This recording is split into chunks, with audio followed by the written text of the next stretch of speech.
Tell me what the hell are you scared of when in the end the only thing Where's that's the love? left Right here on this is never podcast. fade. Welcome to Love Love Drops, drops. where your hosts and One Love ambassadors, Charles and Diane, will share love, hope, and inspirational topics taken from their journey and world events. We will also include on location recordings and special pop up guests from cool places all around the world. So sit back, relax, and enjoy the show. Whether big or small, love never fails. Oh, love it conquers all. Love never fails.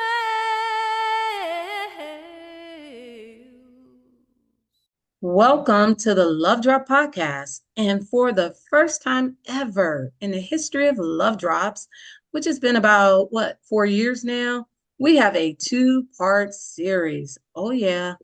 And we are talking about Never Say Never to the Healing Journey.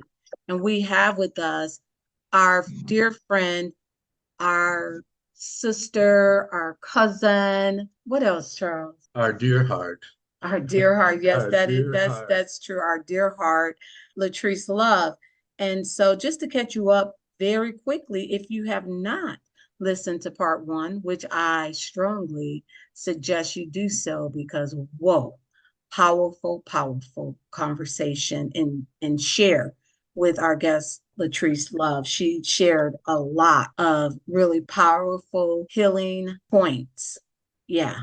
So, in our first episode, we spoke on just the hurt of the healing journey, the pain, the healing itself. In that, we were told by Latrice that there had been a 17-year estrangement from her mom and her stepdad, whom she affectionately calls Wally.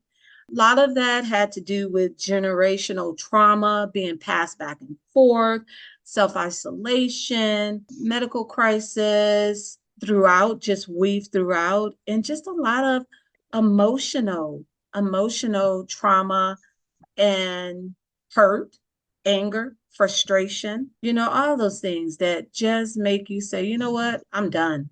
I'm done with this. We're finished. But again, never say never. So we're going to continue the conversation. And As Charles. we do continue this with Latrice, that she's sharing some things you would have never thought about. And we'll get into the forgiveness of this entire journey as well as the love. And with that said, I reintroduce Latrice. You have the mic. Well, thank you. And thank you for bringing me back to finish my story to share with your audience. And I truly do hope that whether it's one listener or a whole gaggle of listeners, that it helps someone. So with that being said, what I would like to share with you is that this journey that I'm on, I don't want to make it seem like it's been a walk in the park. Okay, because it has not been. As I told you, I was estranged from my mom for 17 years. And with that estrangement, that meant that my children, I have two children, they're grown now. But when the estrangement initially happened, my youngest was a sophomore in high school, and my oldest, she was a sophomore in college, but she left because she was pregnant with my first grandchild. Okay. So they have also been estranged from my mom. And because of what they witnessed me and my mom go through, and because of the way that I felt, about my mom, they have a certain picture in their head. They feel a certain kind of way. And so while I have come back, they have not come back. My husband is not on this journey with me. I'm on this journey by myself. And when it was initially revealed to them that I was back in contact with my mother, it almost cost me my relationship with my daughters, and it almost cost me my marriage. And it's still a work in progress as far as working on those relationships are concerned. Me and my husband are in a much better place than we were, say, a year ago, because he couldn't understand what was going on. Because this is what happened. My mom had a stroke on June 1st, 2023. And from that day on, I have been here, okay? Whether it means that I had to leave work in the middle of the work day, whatever emergency is going on, I'm right there and I haven't wavered. Go to work, and because we were all taking turns, what happened is at first I was doing weekends because Wally was staying with my mom. But as we realized that Wally himself was also sick, my brother gave up his place and my brother moved in, right? And so then the agreement was, okay, you take 1 week and then I'll take a week. So we were 1 week on, 1 week. The week that my brother would come, stay, and he would be here for the whole week. And then I would come from Sunday to Sunday. And then my brother would, and that's how we've been doing it for over a year. And there might be days when I would get off of work, and instead of going straight home, I come to my mom's to do whatever, even if it was my brother's week. There's something about when you're dealing with your mom might want the girl to do certain things. So it was very hard because my husband could not understand what was going on, or he didn't want to understand. And I make no judgment against that because, and this is the one thing, this is where I'm at in my life. There are things that happen all the time. And yes, there could be two people involved, but it's never just one person's fault or one person's responsibility. You have to own your part. And that's where I'm at. You know what I'm saying? So in saying that, I say that to say that the way that my family feels, I'm talking about my family unit, that's my husband and my daughters, the way that they feel, it starts from me.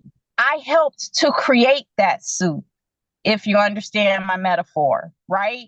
And I don't deny that I helped to create that suit. I'm doing my best to try and throw the old soup out and create a new soup. Right. And I hope at some point it translates over, but at the same time, if it doesn't, that's okay, because we all have to get to our places at our own speed, So I'm not trying to push that. What I am concerned about and what I have been focused on with that side of, reconnecting with my mom is letting my children know that none of this is about them. Even my husband, this isn't about you. This isn't about you. This is about me and my parents, me, my mother, and Wally, period. Right. So if you get to where I am, that's fine. But you have to be respectful of my feelings and my thoughts, just like I have to be respectful of your feelings and your thoughts, right? Exactly. It was emotionally, and thank God I was in therapy. If you weren't, you probably would have had to start, right? Girl, if I wasn't, I might have disappeared. And what I mean by that is, because my coping mechanism is a destructive thing. Yeah. And so, literally, I can proudly say that I've actually gained some weight. I don't know how much because I don't weigh myself, but right. That was one of the things. It's also a part about saving myself. You know what I mean? So in the beginning, it was hard. Like I said, I almost lost my relationship with my girls. My oldest daughter, who is very much a carbon copy of my younger self, when we were going through it, I just kept saying, that's what I sounded like at 35. That's what I sounded like at 36. That was me. Oh, but I think my oldest daughter I thought I was something. Woo! She's 2.0 for sure. for sure. Yes, Yes. she is 2.0. My baby girl, she's a daddy's girl, but she's also a mama's girl. And Mhm. she's more, you know, She's the protective. I would say she's more like a protective, not to say that the oldest is not. She is. But yes, it's in different ways. It hits differently, right? So yes, and that brings up the first point, and that's that forgiveness. And so it's so important that in forgiveness, again, you start with yourself. You have to forgive yourself first before you can forgive others. That's number one. And also in forgiveness, you must allow people to get there at their own pace, just like you got there at your own pace. You know, someone could look at your situation and say, wow, 17 years, that's a long time. But you have to get there at your own pace because we all have our own unique experiences and we all have our own unique factors, right? And triggers. Because you mentioned in the first episode about those triggers. Every time you thought, well, yep, we're at healing and forgiveness, and then something would trigger, and then you would revert back. The fact that you are now living and caregiving with your mom and Wally allows me to know that, hey, whatever those triggers are, there are tools from your toolbox, if I may take yep. verbiage from you, that is able to dismantle those triggers or help you to get through those triggers, as not to revert back, but to keep pushing forward. So, with that said, knowing your daughters, your husband, your family, as I do, I know that they will all find their way to what forgiveness looks like for them. It may not look the same as with you, and maybe just the forgiveness for them is just applied to you, Mm-hmm. applied to you, and maybe the forgiveness with them may look like, you know what, we love your mom, but can't roll with her. And so if that's what it is, then that's what it is. So that's the key part with forgiveness. You have to allow it to be what it is to each individual, and you have to allow them to get there on their own. What you say, Charles? Yes, and I say by you remaining steadfast to the larger picture, they're beginning to see that. And you're the vein in there. You're that strong point, and they're seeing it. Had you not been, all would have been a little bit more challenging than it has been. But because of you, that forgiveness is all coming to fruition. I agree. Your forgiveness is allowing your mom and Wally, your forgiveness, your healing, because it's not ever just about you. Even though it's an individual thing, it's never just about you. Because what you said in episode 1, and I live by it, you know it, is actions speak louder than words. And you, of all people in this world, know that I walk my talk, So Mm-hmm. it's just, sometimes I don't say anything. You can just, my actions will speak for me, because There you action speaks louder than words, and it has to be bigger than you. It has to be. It does, and you never say never. Oh, yeah. And we used to say never because you never know, but never say go. never. There Absolutely. you go. Hmm. So, with that being said, I am trying to be the example for a new form. Stop the generational trauma. Yes. Let's deal with this right now. I have 2 grandkids. My sister has 4 grandkids. My brother just had a grandson at the beginning, his son his oldest son just had his grandson, my brother's grandson, at the beginning of the year, him and his girlfriend. So my brother has a grandson. So what's that? 6, that's 7. Right. For the next generation. Right. Let's not do to them what we've done to ourselves all this time. Let's give them a better foundation to build upon, right? Yeah. And so it's funny that we're saying this now, because I just saw my brother's son this morning, Jalen, and this is the conversation that we were having. And I was telling him, let Auntie be the example. I use myself as an example when I'm trying to get you over that hump of, well, it's been blah, blah, blah, blah, blah this way for, no, let's get beyond that point. Because as a woman who cut her family off for 17 years, and I am now standing knee deep in the middle of my family, right? Right. Costing me my own family unit. What I am saying is that it's time for us to try a different way, because the old way is not working. Yes. It's just not. And it's so just not. That's how I can be here for Wally. And I will be here for Wally until he transitions, because that's what's important to me. I don't want him to be alone. My mom is not able to do for him. You know what I'm saying? Because my mom can't do for herself.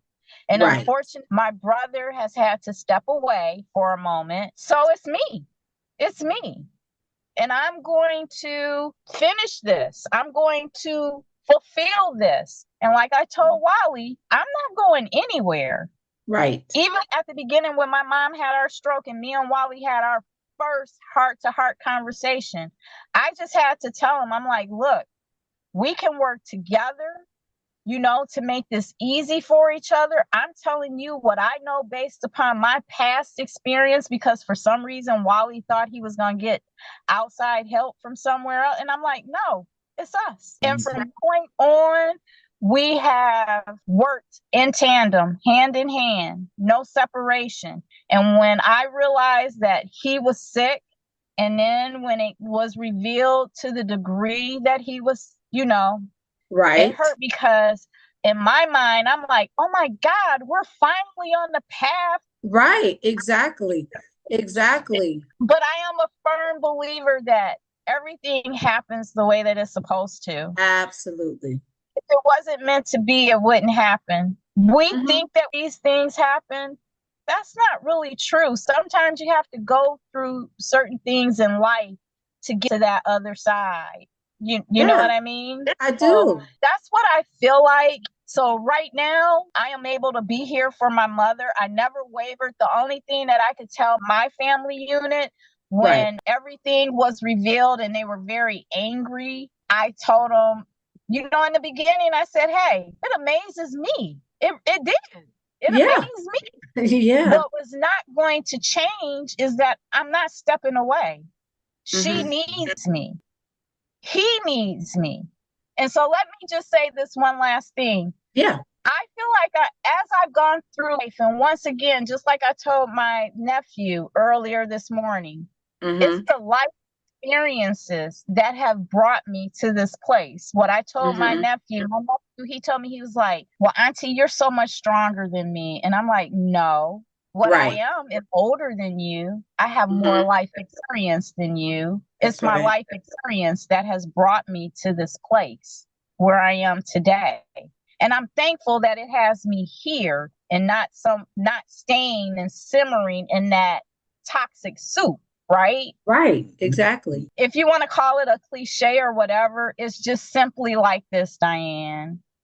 I am living a life of do unto others as you would have them do unto you. What you put out, what you get back.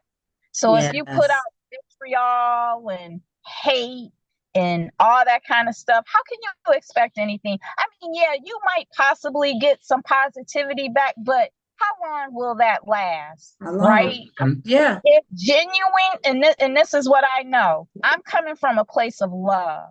I'm not doing this for anything other than the fact that I want my parents to be okay. I want my parents taken care of. I don't want my mom going into a nursing home, because if she went into a nursing home, my mom would just die. I don't want Wally in some sterile place being taken care of until he passed. I want him to be at home, surrounded with people that love and care about him. Mm-hmm. You know?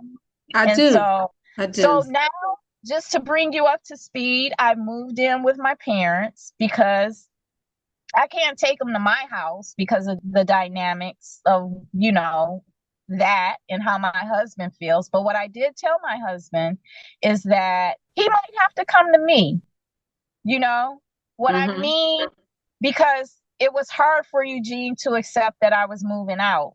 And like I told him, I'm not moving out because we're breaking up. That's not what's happening unless you're telling me something that I don't know, Right. right? Right. We can make this work if we want it to work. And we are Yes. not the only couple in this situation. There are hundreds of thousands, if not millions, of husband and wives who have had to make a sacrifice to Yeah. take care of their loved ones. Mm-hmm. And I told them that as long as we are honest with each other and we put forth the effort, we can make it. Absolutely. And I believe that in my heart. We celebrate our 33rd anniversary on the 14th of September. Yes. I'm not willing to throw away 33 years. I'm not just Right. I'm not tossing that aside, you know? Mm-hmm. So I need you to meet me halfway. You got to meet me. Mm-hmm. You got to meet me halfway. That's right. I have to jump in and Hmm. say that this healing journey that you are currently on, it is much like any individual journey, right? You can put a healing journey, you can put clarity journey, you can put, professional journey, you can just anything in front of journey, but it's your journey. And by that, I mean, this called you. There were nudges. There was a nudge that called you to get in contact with your mom, but you had to start that healing. You had to start on yourself, right? So, like they say on the airplane, put the mask on yourself first.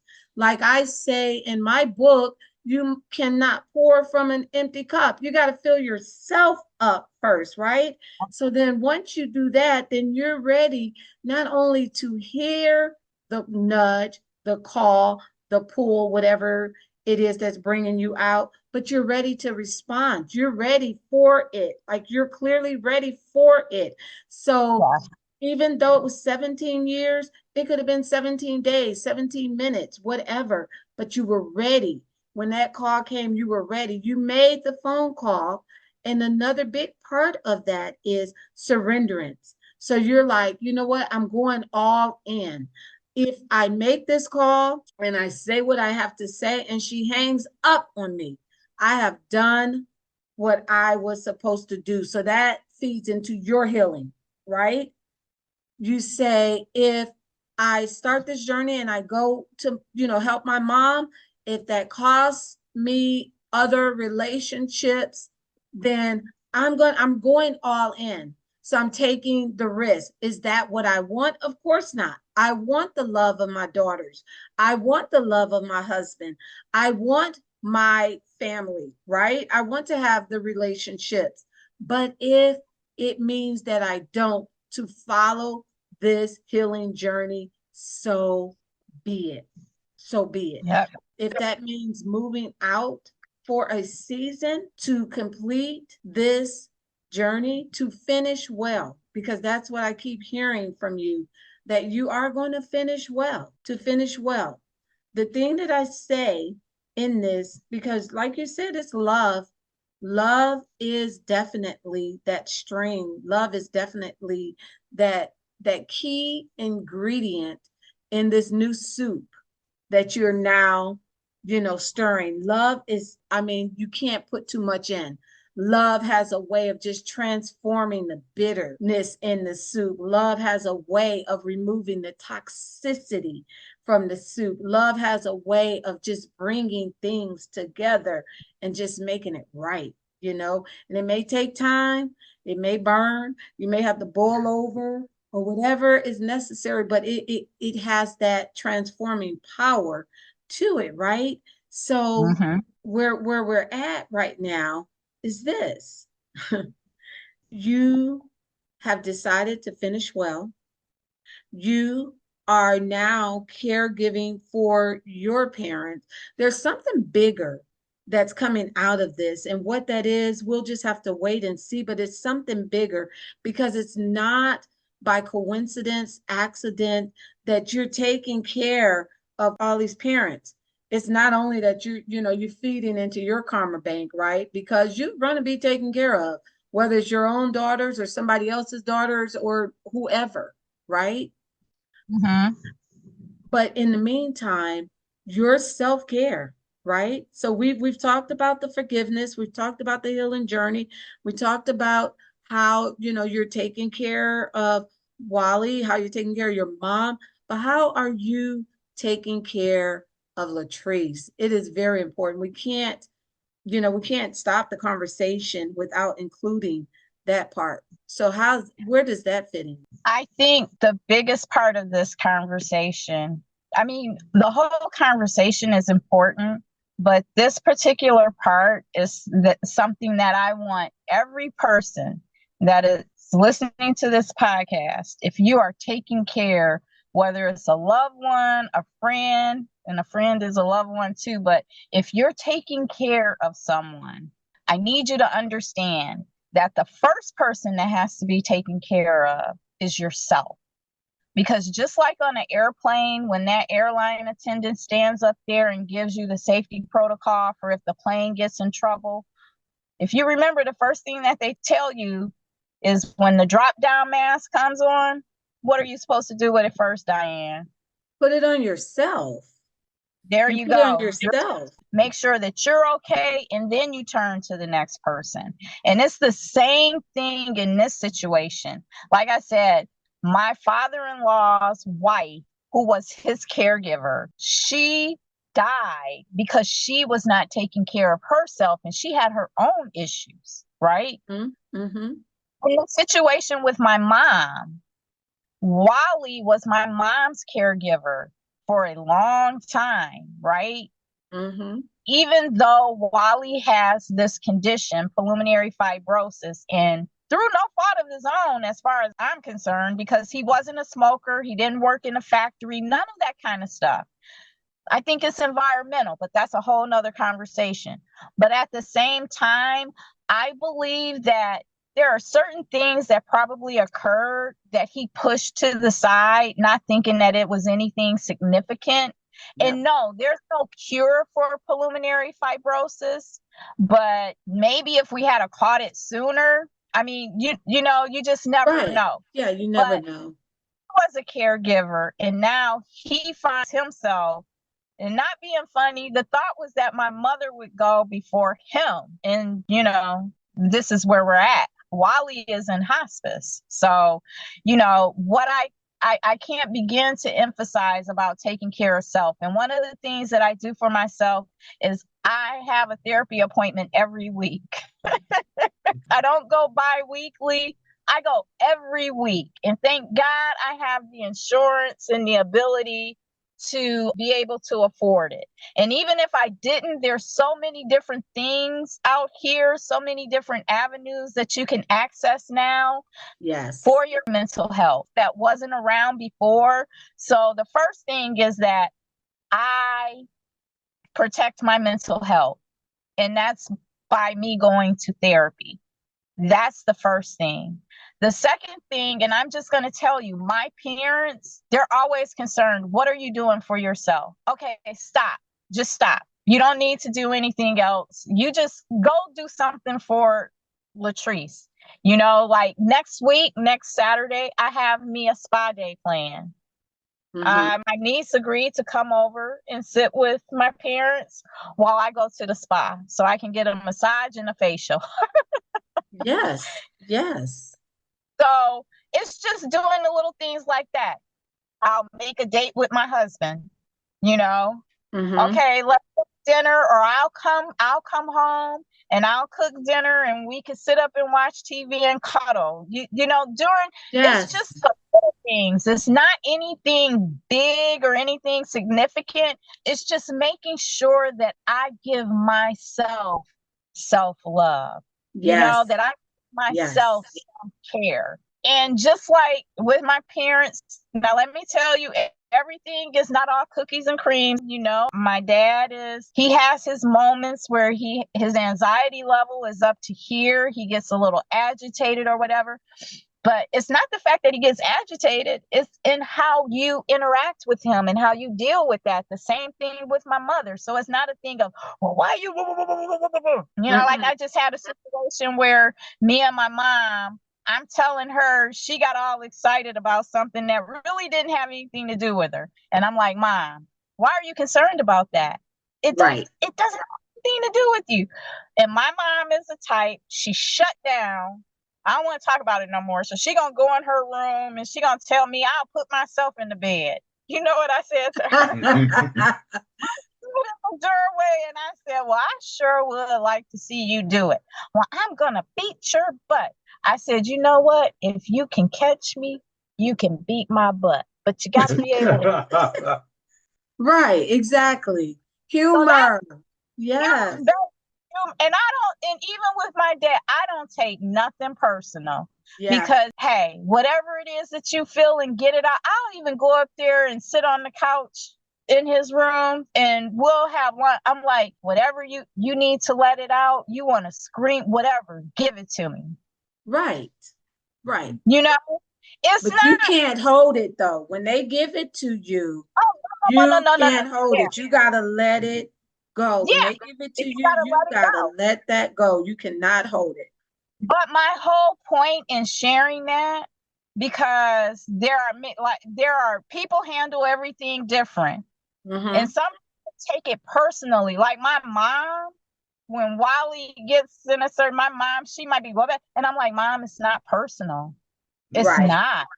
Right. Wally is going through, his mind is dealing with so many different things, with the change in his physical appearance, how he feels, the whole nine. I said, it's not personal. Don't take it personally. Just don't, At the end of the day, I would just like to leave with this. As we've been saying throughout this podcast, you can never say never. Oh, boy, isn't that the truth, right? That is not a cliche.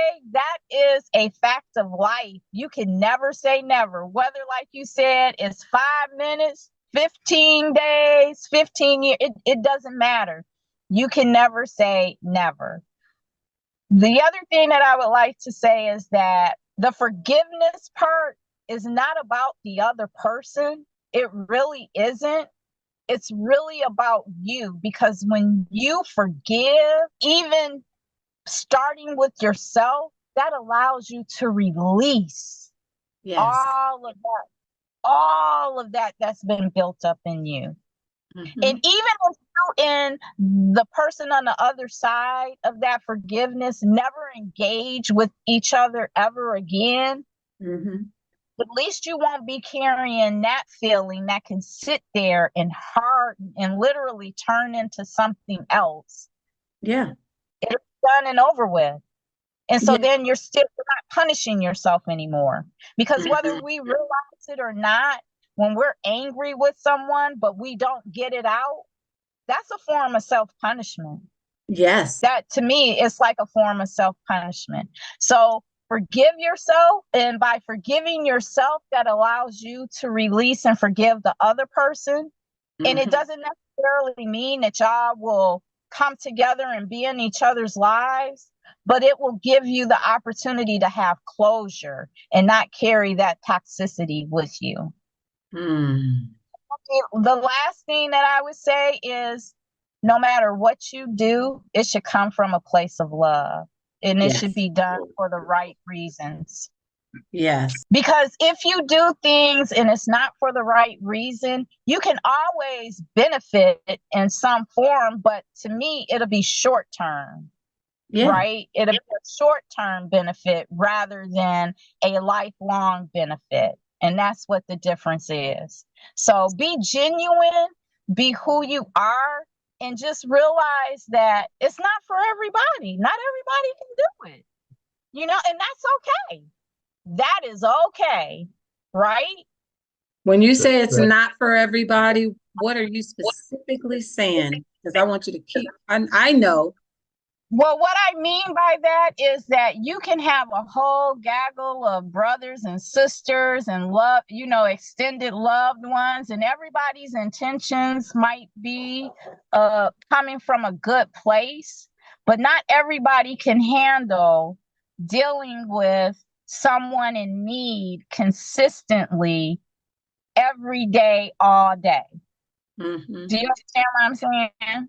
Totally. Not everybody sit up and change soiled diapers or whatever the case may be. Not everybody can do that. And Absolutely. that's okay. Yep. You can do things in a different way if that's what you want to do. But again, I come from the place of whatever you want to do, make sure that that's what you want to do and that you're doing it for the right reasons. And 3, that you're doing it in love.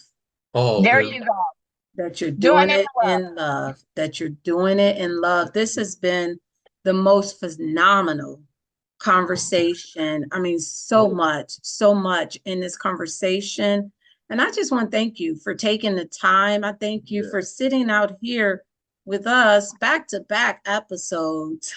First 2-part love drop, and just being full transparent and just sharing your heart. It is my hope and desire that as your family, as your husband, your daughters, your sisters, your mom, your dad, as they listen to this, that something will resonate, something that maybe been missed will be able to hit in a space where they can have clear perspective of exactly what it is that you are doing. And from that clear perspective, that they can make true choices fueled by love to then support and just be there for you in a new way, in a different way. That they can also throw their ingredients into this new soup, because the toxic soup, I love that, has been tossed out.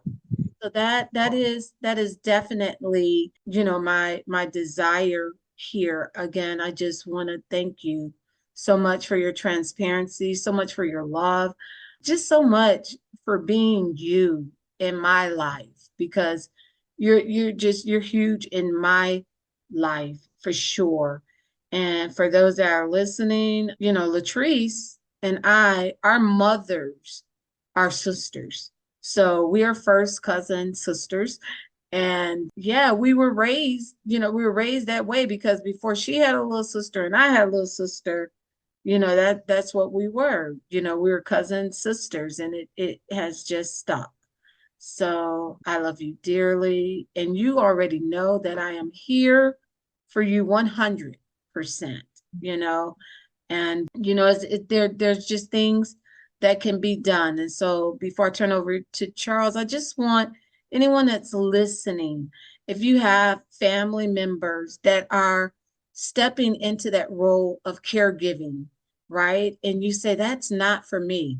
Because as Latrice said, and as my shirt that I wear say, it's not for everyone, right? That's fine. That's cool. But there is things that you can do for that caregiver. Check in on them. You can send meals. You can send, gift cards. You can send, flowers, candy, a juicy juice, just something. And just to say that although I am not on the front line, I see you. I see you, because that's important. That's important when we are in that role of caregiving. And it's not for everybody, and it's not for the faint of heart. And if that is not your call, respect. But how about just showing that caregiver that you see them? You can always do that in whatever resonates for you to do so. And with that, I'm going to put it to you, Charles. Yes, and thank you, Diane. And first and foremost, Thank you, Latrice. Thank you, Latrice, for sharing with our listening audience about this healing journey, the various phases that you had to go through. You had to be strong. You didn't ask for it, but it was there. And it was addressed through love and forgiveness. And you did a fantastic job. And I'm sure our listening audience will greatly appreciate it. You touched a lot of lives, a lot of lives. A lot of folks are going through this in silence.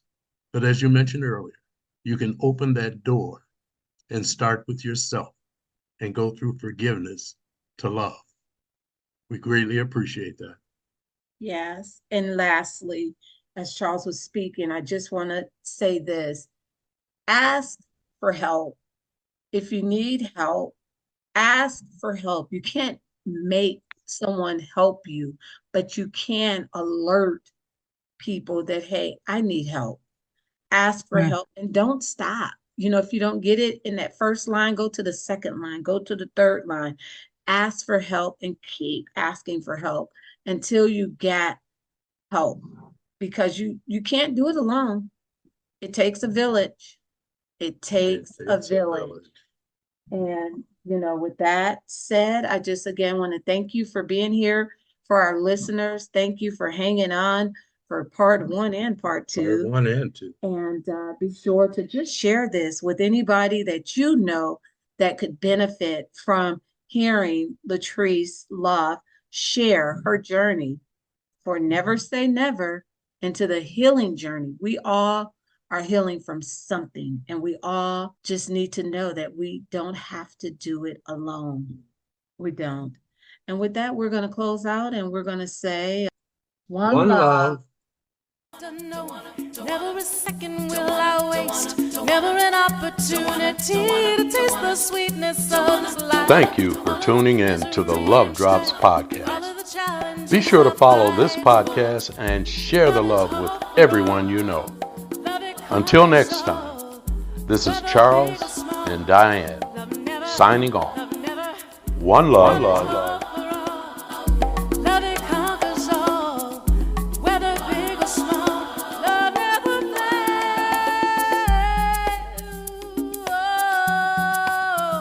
never fails. Love it conquers all. Love never fails.